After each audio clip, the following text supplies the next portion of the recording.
नमस्कार, राधे राधे, जय श्री कृष्णा, अस्सलाम वालेकुम। कैसे हो दोस्तों? गेट ऑफ करना सर। कैसे हो मेरे भाइयों? मैं इखलास खान राजस्थान के इतिहास को लेकर अपन बात कर रहे थे भाइयों। और राजस्थान के इतिहास में अपन जो बात कर रहे थे वो बात कर रहे थे आमेर, जयपुर और कछवाहा राजवंश के बारे में। ठीक है, आमेर, जयपुर, कछवाहा राजवंश के बारे में अपन बात कर रहे थे। अपन ने देखा था कि भगवान राम के वंशज है, सूर्यवंशी हैं, इनके बारे में अपन ने चर्चा की थी। चलो आगे प्रोसेस को बढ़ाते हैं। भारमल से बात की थी। भारमल से जो है आमेर का मेन इतिहास स्टार्ट होता है दोस्तों। भारमल जो कि मानसिंह के दादाजी थे, इनके द्वारा पहली बार 1556 ईस्वी में अकबर से मिलने की कोशिश करते हैं मजनू खां की मदद से। दूसरी बार जनवरी 1562 में अकबर से सांगानेर जयपुर में मिलते हैं और वहां पर अकबर की अधीनता स्वीकार कर लेते हैं। फिर सांबर में अकबर के साथ अपनी पुत्री जोधाबाई का क्या करा दिया जाता है, विवाह करा दिया जाता है। उरकाबाई का विवाह करा दिया जाता है फरवरी 1562 ईस्वी में। तो राजस्थान का पहला शासक था, प्रथम शासक था जिसने मुगलों की अधीनता स्वीकार की, वो था दोस्तों भारमल। प्रथम रियासत थी दोस्तों आमेर। ठीक है साहब। भारमल के बाद अपन भारमल का बेटा आता है, यानी कि सबसे पहले बात की दोस्तों भारमल जी के बारे में। भारमल जी के बाद बात करेंगे दोस्तों भगवंत दास। किसके बारे में? भगवंत दास। और भगवंत दास के बाद श्री मान सिंह जी। लो जी भाई साहब, वो जो पूरा का पूरा हाथ है ना, वो मान सिंह का हाथ है अकबर को इतना महान बनाने में। देखना वो किस तरह, अपन बात करेंगे अभी बात करते हैं दोस्तों भगवंत दास की। यानी कि भगवंत दास की अपन दोस्तों बात कर रहे हैं। आमेर का जो शासक है उसका नाम आता है भगवंत दास। कहीं कहीं इसका नाम भगवान दास भी मिलता है। क्लियर? भगवंत दास या भगवान दास। चलो भगवंत दास या भगवान दास के बारे में बात करते हैं। आपको पता है अकबर के तीसरे शिष्टमंडल में आया था क्या? गुरुजी यो काइए। अरे मेरे भाइयों, हल्दी घाटी के युद्ध से पहले मेवाड़ रियासत जब मैंने आपको पढ़ाई थी उस समय मैंने आपको बताया था, हल्दी घाटी के युद्ध से पहले अकबर के द्वारा महाराणा प्रताप को समझाने, अधीनता स्वीकार कराने के लिए अपने 4 बंदे भेजे थे। उन 4 बंदों में से तीसरे शिष्टमंडल के रूप में जो आया था वो कौन आया था दोस्तों? भगवंत दास या भगवान दास आया था, लेकिन अधीनता स्वीकार नहीं की थी। यानी कि अकबर के तीसरे शिष्टमंडल के रूप में कौन आता है दोस्तों? भगवान दास। और भगवान दास को मेरे भाइयों 5000 की मनसबदारी दी गई थी। कितने हजार की मनसबदारी दोस्तों? 5000 की मनसबदारी। अब देख लेना, कुछ तो ये मानते हैं कि भगवान दास को 5000 की मनसबदारी दी गई थी और कुछ ये मानते हैं कि इनके पिता भारमल को भी कितने हजार की मनसबदारी दी गई थी? 5000 की। दोनों ऑप्शन में आपको नहीं मिलेंगे। अगर भगवान दास मिल जाए तो भगवान दास करना है, भारमल मिल जाए तो भारमल करना है। दोनों आ जाए तो गुरुजी तो आपको ज्यादा भगवान दास करना है। ठीक है, चलो देखिएगा 5000 की मनसबदारी दी गई और एक इन्हें उपाधि दी गई थी दोस्तों, यानी कि वो उपाधि दी गई थी मेरे भाइयों सिपह सालार की। किसकी उपाधि दी गई थी? सिपह सालार। सिपह सालार की उपाधि किसको दी गई थी? भगवंत दास को। कितने हजार की मनसबदारी दी गई थी? 5000 की। सिपह सालार की उपाधि और मनसबदारी पहली बार किसी व्यक्ति को एक साथ दी गई थी और वो व्यक्ति कौन है दोस्तों? भगवंत दास, जो कि मानसिंह के पिता हैं। चलो, इस भगवंत दास की पुत्री आती है और पुत्री का नाम आता है दोस्तों मानबाई। क्या नाम आता है? मानबाई। मानबाई का जो विवाह है, मानबाई का विवाह दोस्तों, मानबाई का विवाह करा दिया गया मेरे भाइयों सलीम के साथ में। ये वही सलीम है सलीम की गली अनारकली छोड़ छाड़ के डिस्को चली। ये वही सलीम है जो आगे चलकर जहांगीर के नाम से बादशाह बनेगा। इन दोनों के संयोग से एक पुत्र ने जन्म लिया और पुत्र का नाम रहता है दोस्तों खुसरो। पुत्र का नाम क्या रहता है? खुसरो। सलीम जो था ना बड़ो ही सस्तो नशो किया करता था, बड़ा सस्ता, 35 रुपए का पौवा आता है, वो भी महंगा, इतना सस्ता नशा किया करता था। खुर्रम जो पुत्र था, एक खुर्रम भी पुत्र होगा पैदा। खुर्रम किसका पुत्र था? खुर्रम था किसका? मुगल बादशाहों के बारे में बता देता हूं। देखो, मुगल बादशाह अपनी एक पार्टी है भाई। कौन सी पार्टी है? भाजपा है क्या? थोड़ा सा लेफ्ट साइड में चला गया, हम एक जिक्र करते हैं। भाजपा एक पार्टी है और भाजपा को अपन ऐसे लिखते हैं, ये लो भाजसा कर लो, इसको भाजसा कर लो। देखो, बाबर हो गया, हुमायूं हो गया, अकबर हो गया, जहांगीर हो गया, शाहजहां हो गया और औरंगजेब हो गया। ठीक है, तो खुसरो तो कभी बादशाह भी नहीं बना था। कहने का मतलब बाबर, हुमायूं, अकबर, अकबर का कौन? जहांगीर, और जहांगीर और शाहजहां। ठीक है, शाहजहां जो है ये कौन है? ये है खुर्रम मेरे भाइयों। खुसरो अलग है। चलो कोई बात नहीं। लो जी लो, अपन बात कर रहे थे जहांगीर। खुसरो पुत्र पैदा हुआ। अब देखो, ये जहांगीर जो है ना बड़ा ही सस्ता नशा किया करता था। यहाँ रात के 8 बजे के बाद अपनी डायरी लेके बैठता था और उल्टी सीधी बातें लिख दिया करता था। ये मान सिंह के बताए कितनी रानियां बता देता है। ओहो गुरुजी, सारी तो मान सिंह ले गया, मैं तो रंडवा ही मरूंगा है। 1500 रानियां बता देता है जहांगीर मान सिंह के। बताओ, ये इंसान रात को लिख रहा है। तो जहांगीर से बहुत ज्यादा परेशान था अकबर, इन महत्व कौन दे तो। बोले साला तू एक नंबर को निकम्मू, तू बादशाही कौन ही बनी। और अपने पोते को बनाना चाहता था जिसका नाम क्या था? खुसरो। सलीम दारूडो एक नंबर को छींटा मास्टरो। इसु मान भाई परेशान होगी और मान भाई जो परेशान होके भाई साहब सुसाइड कर लेती है। बोले मैं तो जा रही हूं, तू ही रह ले दुनिया में। मान भाई सुसाइड कर लेती। एक मिनट, हेलो, हाँ थोड़ा सा टाइम लगेगा, हाफ एन आवर, आधा घंटा। ठीक है,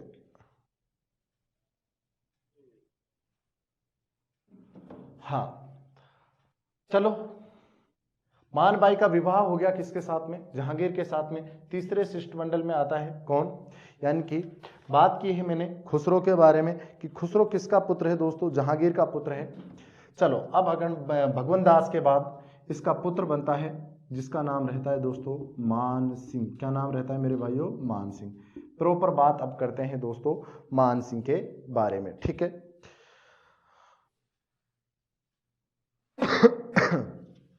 रफ कर दूं? लो जी,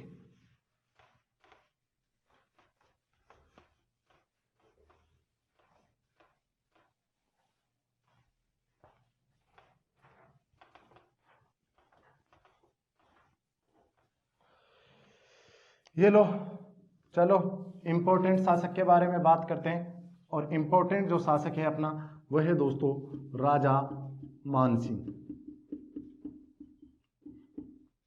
इधर तो कौन रहेगा भाई? इधर तो अकबर ही रहेगा ना। हाँ गुरुजी, अकबर ही रहेगा। अकबर जो राजा बना था ना, वो बना था मेरे भाइयों 1556 ईस्वी में। मान सिंह का जो शासन काल है वैसे तो 1589 ईस्वी से 1614 ईस्वी तक रहता है। लेकिन राजा मान सिंह के राजा बनने से पहले बहुत सारी बातें हैं इसकी। उन बातों के बारे में अपन जिक्र करते हैं। देखो, राजा मान सिंह जो है ना दोस्तों, राजा मान सिंह का जो जन्म होता है, राजा मान सिंह, छोटी मोटी बातें देख लेते हैं। राजा मान सिंह का जन्म दिसंबर 1550 कहां पर होता है गुरुजी? मौजमाबाद में। दिसंबर 1550 मौजमाबाद। और मौजमाबाद कहां है? जयपुर। दिसंबर 1550 के अंदर मौजमाबाद जयपुर में दोस्तों मान सिंह का जन्म होता है। ये मान सिंह दोस्तों मात्र 12 वर्ष का था और 12 वर्ष की उम्र में किसकी सेवा में चला गया था? अकबर की सेवा में चला गया था। क्योंकि दोस्तों भारमल ने जो अधीनता स्वीकार करी थी वो कब करी थी? 1562 में। तो 1550 में इसका जन्म हुआ था, तो 1562 में कितने वर्ष का हो गया? 12 वर्ष का हो गया ना। तो 12 वर्ष की उम्र में जो है दोस्तों भारमल ने अधीनता स्वीकार करी। अधीनता स्वीकार करते अपने बेटे और अपने पोते, बेटे और पोते दोनों को किसकी शरण में भेज दिया दोस्तों? अकबर की शरण में भेज दिया था। किसने मेरे भाइयों? भारमल ने। तो और अकबर का जो जन्म है, अकबर का जन्म कब हुआ है? 1542 में। तो 8 साल ही बड़ो, ज्यादा बड़ो ना है अकबर मान सिंह से। लेकिन उसके बावजूद भी दोस्तों अकबर ने मान सिंह को एक उपाधि दी थी फरजंद की। बोलो तू मेरो एक बेटो है, फरजंद बोले बेटा ने। अकबर के द्वारा मान सिंह को कौन सी उपाधि दी गई थी? फरजंद की उपाधि दी गई थी। अकबर बोलता था बोल तू मेरो बेटो है, मेरो सैनिक कौन है? मेरो बेटो है। कौन है? मान सिंह।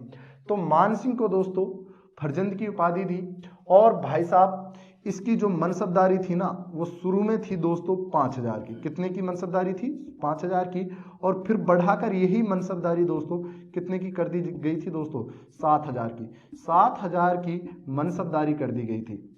7000 का मनसबदार बना दिया गया था दोस्तों। किसको? मान सिंह को। ये मनसबदारी जो थी ना दोस्तों, ये मुगलों ने कहां से ली थी मेरे भाइयों? मुगलों ने ली थी मंगोलों से। कहां से दोस्तों? मंगोलों से सीख कर आए थे इस मनसबदारी को। जैसे अब हम वर्तमान में बात कर लेते हैं ना भाई, एक थानेदार है, एक एसआई है, एक इंस्पेक्टर है, तो एक तरह से पद होता था ये। तो 5000 या उससे अधिक का जो मनसबदार हुआ करता था वो किसी रियासत का राजकुमार हुआ करता था मोस्टली। और राजा जो है अधिकतर अपने पुत्र को ही 5000 या उससे अधिक की मनसबदारी देते थे। अपने राजस्थान में 3 ऐसे शासक हुए हैं, 3 ऐसे राजा हुए हैं जिनको 7000 या उससे अधिक की मनसबदारी दी गई है। एक में नाम आता है दोस्तों राजा मान सिंह, एक जोधपुर का जसवंत सिंह और अपने एक जयपुर का मिर्जा राजा जय सिंह। इनको 7000 की मनसबदारी दी गई है। तो 1550 में दोस्तों मौजमाबाद जयपुर में इनका जन्म होता है। किसका? राजा मान सिंह का। अकबर के द्वारा फरजंद की उपाधि दी गई। अकबर के वैसे शासनकाल की मैं बात करता हूं ना, इस समय जो है अकबर जब शासक बना था तो ये बैरम खां के संरक्षक में था, अकबर की नहीं चलती थी भाई साहब। और 1560 ईस्वी में भाई साहब 1560 से 62 अकबर का जो शासनकाल था ना वो था पेटीकोट शासनकाल। घाघरे की चपेट में रहा कर तो अकबर अपनी दाई माँ के उसमें रहा करता था अकबर। लड्डू खा लिए घाघरे के भी, बाहर निकल के आया तो अलग दुनिया को देखा इसने। देखो अकबर जो है एक महान बादशाह क्यों बना दोस्तों? अकबर की नीति क्या है? अकबर अपनों पिता को इतिहास पढ़ो। पिता कौन? हुमायूं।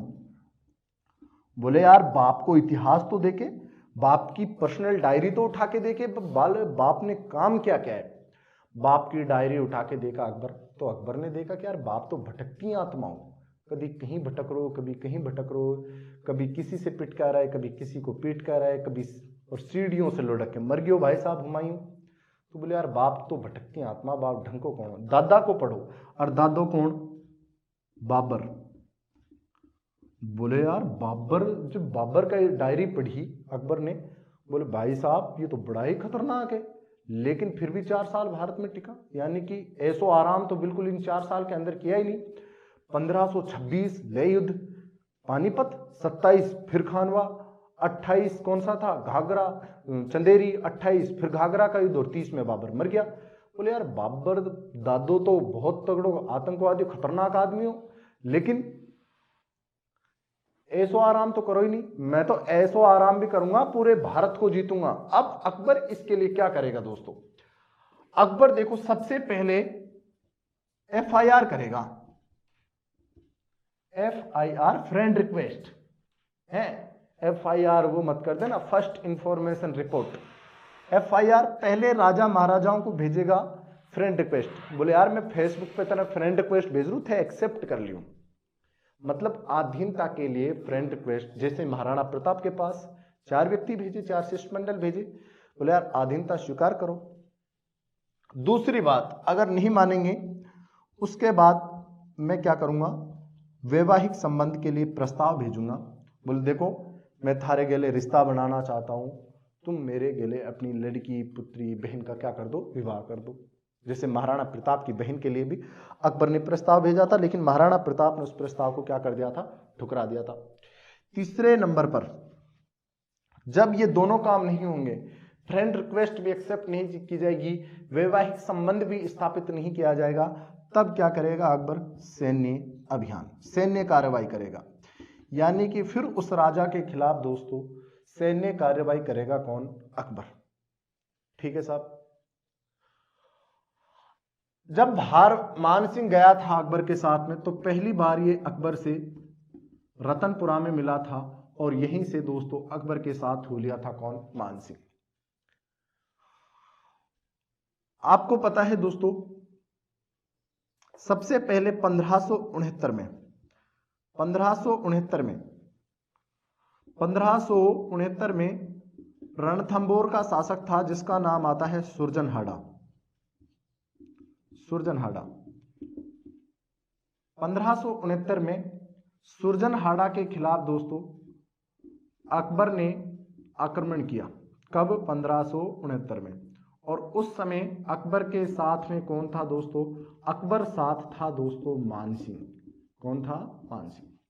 अकबर के साथ में 1569 में दोस्तों पहली बार जो है सैन्य अभियान पर निकला था कौन, अकबर के साथ में राजा मानसिंह। राजा मानसिंह जो है पहली बार सैन्य अभियान में अकबर के साथ निकला और रणथंबोर के किसके खिलाफ, सुरजनहाड़ा के खिलाफ। अगर पहले स्वतंत्र अभियान की मैं बात कर लेता हूं, मानसिंह का पहला जो स्वतंत्र अभियान था वो चलाया गया था दोस्तों 1576, 18 या 21 जून 1576 हल्दी घाटी, जो कि मैंने मेवाड़ में पूरा पढ़ा दिया, यहां पर जिक्र नहीं करूंगा। 18 या 21 जून 1576 को हल्दी घाटी महाराणा प्रताप के खिलाफ जो है दोस्तों मानसिंह अपना प्रथम स्वतंत्र अभियान लेकर आया था। अब देखो, यानी कि मानसिंह जो है दोस्तों अभी कुंवर है, राजा नहीं बना। ये राजा कब बनेगा, 89 में। बात तो अभी की चल रही है, यानी कि कुंवर है मानसिंह। और इस समय जो है आमेर का जो शासक है, मानसिंह के पिता है कौन है, जिसका नाम है दोस्तों भगवंत दास। लेकिन अब हम मानसिंह की बात कर रहे हैं, समकालीन कौन है, अकबर है। चलो आगे बात करते हैं। जन्म करा दिया, अकबर के पास चला जाता है भाई साहब। अकबर के द्वारा कौन सी उपाधि दी गई थी, फरजंद की। फरजंद यानी कि बेटा। फरजंद की उपाधि दी गई थी दोस्तों किसको, मानसिंह को। 7000 का मनसबदार बनाया था। राजस्थान के 3 ऐसे शासक हैं दोस्तों जो कि 7000 के मनसबदार बनाए गए थे। एक तो मानसिंह है, दूसरा जयपुर का ही और है मिर्जा राजा जयसिंह है, और एक अपने जोधपुर मारवाड़ का आता है जिसका नाम आता है दोस्तों जसवंत सिंह, जिसकी मृत्यु पर औरंगजेब ने कहा था कि आज इस्लाम विरोधी मारा गया, आज इस्लाम विरोधी मारा गया। यानी कि जमरोद अफगानिस्तान में उसी जसवंत सिंह की क्या हो गई थी, मृत्यु हो गई थी, जो कि मारवाड़ के अंदर बताया था। चलो मानसिंह की बात कर रहे हैं। मानसिंह, राजा मानसिंह, लो श्रीमान राजा मानसिंह जी, खुश हो। श्रीमान राजा मानसिंह जी भाई बहुत बढ़िया काम किए। अकबर जो है एक कहते हैं अपन अकबर महान बादशाह बना, अकबर महान बादशाह था। भाई साहब इस राजा मानसिंह को काबुल का सूबेदार बना दिया इन्होंने, और काबुल का सूबेदार रहा था 1581 से 89 के बीच। मुगल चालाक होते, यानी कि जब किसी रियासत का सूबेदार बनाते थे तो ज्यादा दिन तक नहीं बनाते थे। गुरुजी क्यों, जिथे आज एसआई बनगा, इंस्पेक्टर बनगा, थानेदार बनगा, तो तुम्हें एक थाने में ज्यादा दिन तक नहीं रखेंगे। क्यों, क्योंकि फिर तुम 2-3 महीने तो तुम्हें पता ही नहीं चलेगा, फिर तुम्हारी धीरे धीरे जानकारी हो लग जाएगी, और जानकारी होते ही फिर समझ रहे हो ना, तो भ्रष्टाचार ज्यादा, फिर सरकार ट्रांसफर कर देती है। ऐसे मुगल थे, ज्यादा दिन तक वहां नहीं रखते थे कि भाई ज्यादा दिन रखे, वहां पे अच्छी जानकारी या संबंध स्थापित हुए और खामेखा हमारे खिलाफ विद्रोह खड़ा कर दे। तो 1581 से 89 के बीच काबुल का सूबेदार बना के भेजता है किसको, मानसिंह को। यानी कि काबुल तक जो है दोस्तों अकबर का क्षेत्र फैला दिया था किसने? मान सिंह ने। अकबर का जो भारत था दोस्तों, वर्तमान भारत से बड़ा था अकबर का भारत। जो आज अपना भारत है उससे भी बड़ा भारत था किसका? अकबर का, क्षेत्रफल की दृष्टि से, ना कि जनसंख्या की दृष्टि से। जनसंख्या में तो हम बहुत मेहनत कर रहे हैं, कोरोना का प्रभाव अभी तो आएगा बेटा, देखते रहो तुम, है ना। प्रॉपर्टी में हिस्सा नहीं हो जाए तो गारंटी है, फिर बड़े घर पे कोरोना लगवाया तुम। चलो, और काबुल से जब ये भाई साहब वापिस आया ना, तो लाहौर होते हुए आया, लाहौर, और लाहौर से एक कला लेकर आया है, बड़ी शानदार कला, और उसका नाम आता है ब्लू पोट्री। ब्लू पोट्री जानते हो ना? ब्लू पोट्री कहां से लेकर आया था? लाहौर से। ब्लू पोट्री लाहौर से कहां लेकर आया है? जयपुर नहीं मेरे भाइयों, कहां लेकर आया है? आमेर। क्या मानसिंह को पता है कि जयपुर भी बसेगा? नहीं पता। मन क्या पता आगे क्या होगा, पता है कि कुछ नहीं पता। तो मानसिंह के समय जयपुर नहीं बसा है, जयपुर 1727 में बसेगा, उसकी बात करेंगे। तो लाहौर से ब्लू पोट्री लेके आया कौन दोस्तों? मानसिंह। और लाहौर से ही एक कला और आई थी दोस्तों, जिसका नाम आता है उस्ता कला। उस्ता कला जानते हो क्या? अरे उस्ता कला जानते हो? ये उस्ता कला आई थी भाई साहब बीकानेर। बीकानेर के इतिहास में बताया होगा मैंने। उस्ता कला जो है वो बीकानेर आई थी, कहां से? लाहौर से। उस्ता कला जानते हो ना? वो गाड़ियों पर लिखा रहता है, जैसे लटक मत पटक दूंगी, मोबाइल नंबर, ये ऊंटों के जो ऊंटों पर जो चित्रकारी की जाती थी उसे क्या बोलते हैं? उस्ता कला। ये भी कहां से आई है? लाहौर से। कहां से आई थी? लाहौर से। कहां आई थी? बीकानेर। जबकि ब्लू पोट्री जो है लाहौर से कहां? ये आमेर। वैसे ब्लू पोट्री की अगर मैं बात करूं ना, इसका मूल जो केंद्र है, ब्लू पोट्री का मूल केंद्र, मूल स्थान या मूल केंद्र जो है मेरे भाइयों, वो मूल केंद्र या स्थान जो है वो रहा है दोस्तों इसका पर्सिया। और पर्सिया कहां पड़ता है? ईरान। पर्सिया ईरान जो है इसका मूल केंद्र है। अब मुझे ब्लैक पोट्री के बारे में बताओ। चलो मैं साइड में ले जाता हूं थोड़ा सा। ब्लैक पोट्री, ब्लैक पोट्री कहां की प्रसिद्ध है भाई? ब्लैक पोट्री, ब्लैक, ब्लैक किने कहवे? काला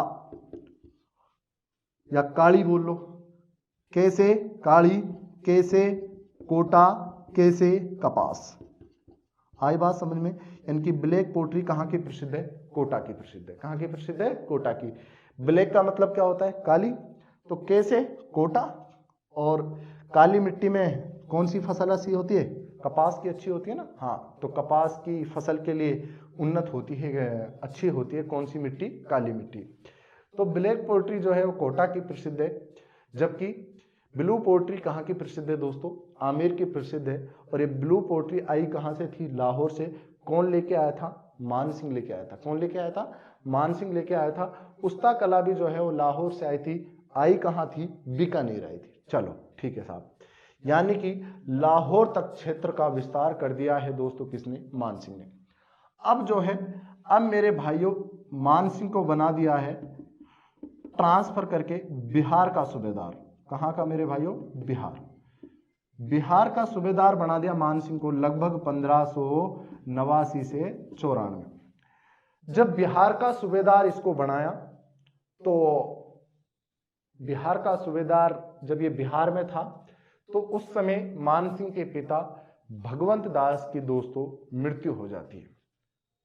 अब राजकुमार चाहे कहीं भी घूम रहा हो, उसका राज्याभिषेक वहीं कर दिया जाएगा।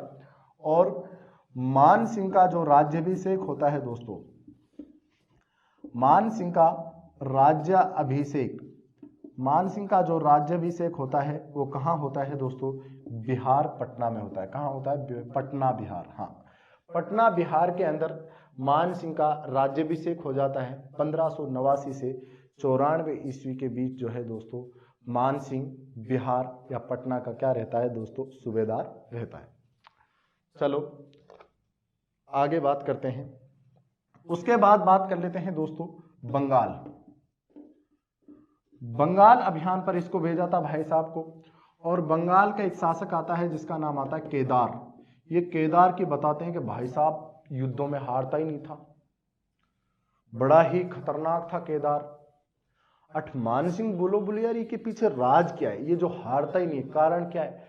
बोले इसके पास एक माता है, और बोले कसी माता है रे? बोले शीला माता। बोलिए जब युद्ध में जाता है ना तो कौन सी माता की पूजा करता है? शीला माता की पूजा करता है। शीला माता का आशीर्वाद मिला हुआ है। मान सिंह बोला, बोले यार मैं भी आशीर्वाद लिए मैं भी पूजा करें।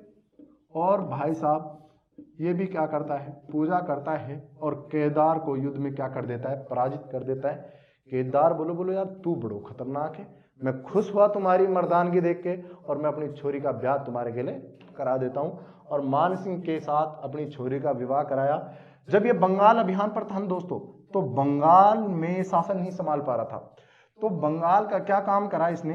बंगाल को 3 टुकड़ों में डिवाइड कर दिया। किसने मेरे भाइयों?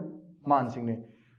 3 भूमि बना दी इसने, वीर, मान और सिंह, अपने ही नाम पर। वीर भूमि, मान भूमि, सिंह भूमि। यानी कि बंगाल जो था एक बड़ा प्रांत था, उसको जब नहीं संभाल पा रहा था प्रशासनिक दृष्टि से, तो मान सिंह ने की काम करो, उस बंगाल को 3 हिस्सों में डिवाइड कर दिया, अपने ही नाम पर डिवाइड कर दिया गुरुजी। क्या? वीर, मान और सिंह। भाई साहब इस बंगाल अभियान पर इसका 3 टावरिया मारा गया। 3 टावरियों में एक का तो नाम याद रखना ही रखना है, जिसका नाम आता है जगत सिंह। दूसरे का नाम आता है हिम्मत सिंह, हिम्मत सिंह भी चल तो गयो। तीसरे का नाम आता है सुरजन सिंह। हिम्मत सिंह, सुरजन सिंह, जगत सिंह। जगत सिंह तो याद रखना ही रखना है। जगत सिंह जो है दोस्तों, इसकी एक रानी थी और रानी का नाम था मेरे भाइयों कनकावती। क्या नाम था? कनकावती। यानी कि जगत सिंह बड़ा बड़ा पुत्र था। किसका पुत्र था? मैं बात कर रहा हूं मान सिंह के बारे में कि मान सिंह ने जब बंगाल पर अभियान चलाया था, तो उस समय इस बंगाल अभियान पर इसके 3 पुत्र मारे गए थे। एक का नाम था जगत सिंह, एक का नाम हिम्मत सिंह और तीसरे का नाम था सुरजन सिंह। बड़ा ही बड़ा जो पुत्र था उसका नाम था जगत सिंह, और जगत सिंह की माता आती है जिसका नाम आता है कनकावती। इस कनकावती ने अपने बेटे किसकी याद में? जगत सिंह की याद में, अपने बेटे जगत सिंह की याद में दोस्तों एक मंदिर बनवाया, और उस मंदिर का नाम आता है जगत शिरोमणि मंदिर। कौन सा मंदिर? जगत शिरोमणि मंदिर। जगत शिरोमणि मंदिर का जो निर्माण है, यानी कि मान सिंह की पत्नी कनकावती अपने पुत्र की याद में कहाँ करवाती है? आमेर में करवाती है। इस भाई साहब ने आमेर महलों का निर्माण कराया था। किसका दोस्तों? आमेर महलों का निर्माण कराया। और शीला माता को दोस्तों ये बंगाल से कहाँ लेकर आया? आमेर लेकर आया। शीला माता जो है इनकी दोस्तों कौन सी देवी है? आराध्य देवी। कौन सी देवी मेरे भाइयों? आराध्य देवी। मैंने इनकी कुल देवी भी आपको बताई थी, यानी कि जो आमेर के कछुआ है उनकी कुल देवी के बारे में भी मैंने जिक्र किया था। और इनकी कुल देवी जो थी वो कौन थी दोस्तों? जमुआय माता। कौन सी माता मेरे भाइयों? जमुआय माता जो थी इनकी कौन थी दोस्तों? कुल देवी, जिसके नाम पर जमुआय रामगढ़ पड़ा, जो कि वर्तमान में कहाँ है? जयपुर के अंदर है। पता है? वहीं पर जमुआय माता का क्या बनवाया था? मंदिर बनवाया था। शीला माता की मूर्ति को कहाँ से लेकर आता है? बंगाल अभियान से लेकर आता है। और आमेर महलों में कौन सा मंदिर बनवाया था दोस्तों? शीला माता का मंदिर। कौन सा मंदिर दोस्तों? शीला माता का मंदिर। शीला माता का मंदिर बनवाता है कौन दोस्तों? श्रीमान राजा मान सिंह साहब जी।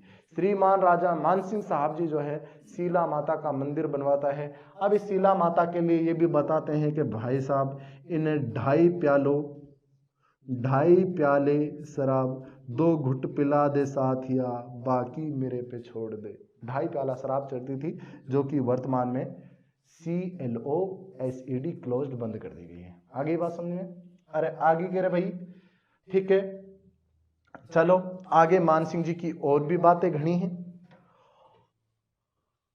मान सिंह की बात कर रहे हैं भाई साहब, अभी तो अकबर के लिए बनवाएगा। अब देखो इधर तो कहां तक फैल गया था साम्राज्य? बंगाल तक फैल गया, इधर लाहौर तक फैल गया था, इधर बंगाल तक फैल गया था, इधर पश्चिम बंगाल तक, और कहां तक? बिहार, पटना तक। तो अकबर का साम्राज्य जो है दोस्तों, इसने बहुत ज्यादा बिहार के पूरनमल के खिलाफ आक्रमण किया था, तो बहुत ज्यादा जो है क्षेत्र विस्तार कर दिया था। वर्तमान जो भारत है, इससे भी बड़ा भारत बनाने में सहयोग जो सबसे ज्यादा था दोस्तों, किसका सहयोग था मेरे भाइयों? मान सिंह का सहयोग था। एक बार अकबर ने ऐसे ही मजाकों में मान सिंह से बोल दिया था। मान सिंह जो थोड़ा काला था, खूबसूरत नहीं था, स्मार्ट नहीं था। बोले मान सिंह, बोले अठिया, बोले जी महाराज। बोले यार जद नूर बटो तू कट गयो। बोले महाराज जब मैं नूर बट रहा था ना, नूर जानो ना था, स्मार्ट, खूबसूरत, सुंदरता। जब नूर बट रहा था ना महाराज, जब मैं बुद्धि लेने के लिए गया था, देखो बुद्धि लेने ही तो चला गया था ना, लाहौर तक, बंगाल तक, बिहार तक, इतने दूर दूर तक, यानी कि अकबर का साम्राज्य विस्तार फैला दिया था दोस्तों, किसने? मान सिंह ने। अगर हम देखें ना, इस मान सिंह ने मेरे भाइयों 50 से 55 साल तक, 50 से 55 साल तक दोस्तों मुगलों की सेवा की थी। मान सिंह ने 50 से 55 साल तक मुगलों की सेवा की थी। अगर हम छोटे मोटे युद्ध देखें तो लगभग 67 युद्धों में भाग लिया था मान सिंह ने। 67 युद्धों में भाग लिया था दोस्तों अकबर की तरफ से मान सिंह ने। तो मुगलों की बहुत ज्यादा सेवा की है इसने, लगभग 50 से 55 वर्ष तक सेवा की है। अकबर जो है, अकबर कब मरता है मेरे भाइयों? अकबर राजा बनता है 1556 में और साहब चलता बनता है 1605 में। तो अकबर के समय से ही खूब घनी की है, लगभग अकबर के समय की है। जहांगीर के समय थोड़ी सी की थी, 5 से 7 साल, उसके बारे में भी जिक्र करेंगे। अब जो बाकी बातें हैं ना मान सिंह की, वो अपन अगली क्लास में देखेंगे दोस्तों। अगली क्लास में मान सिंह और अकबर की जो बातें हैं, अकबर के लिए कौन कौन सी जगह बनवाता है और कौन कौन से मंदिरों का निर्माण जो है मान सिंह करवाता है, उनके बारे में अपन बात करेंगे अगली क्लास में। तब तक के लिए दोस्तों धन्यवाद। मिलते हैं मेरे भाइयों अगली क्लास में। आप पढ़ते रहिए, मुस्कुराते रहिए। थैंक यू, शुक्रिया, मिलते हैं। Thank you.